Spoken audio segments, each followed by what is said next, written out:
श्री स्वामी समर्थ सगळ्यांना. आणि बाजारातून आणले होते आंबे, आणि ते काय आंबे चांगले नव्हते, फक्त दिसायला उगाच सांगतात ते गोड असतात म्हणून. पहिलेच म्हणून आम्ही खाल्ले नव्हते म्हणून घेऊन आलेलं.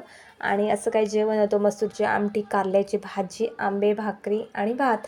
आणि त्याच्यानंतर जेवलो आणि संध्याकाळी 4 वाजता अंथरूण आणायला गेलेली, कारण की सकाळी धुवून घातलेले आणि सध्या गरमी भरपूर आहे, त्याच्यामुळे लगेच कपडे 2 तासातच सुकून येतात. आणि त्याच्यानंतर अंथरुणं वगैरे कडी मारली आणि म्हटलं चला जेवू म्हटलेलं. आणि लिफ्टमधून गेली तर काय, लिफ्टचा दरवाजा उघडला आणि आतमध्ये गेले, दरवाजा बंद केला आणि लिफ्टच बंद, म्हणजे लाईटच गेली. त्याच्यामुळे परत मग मी बाहेर आले आणि परत जिन्यानेच खाली चालत गेले आणि संध्याकाळच्या जेवणाची तयारी इकडे गेली होती. आमटी आणि आणलेले इथे कोळंबी आणलेली, ती फ्राय केली मस्तपैकी आणि कोळंबीचीच आमटी केलेली. आणि आजचा दिवस असं काय होतं माझा.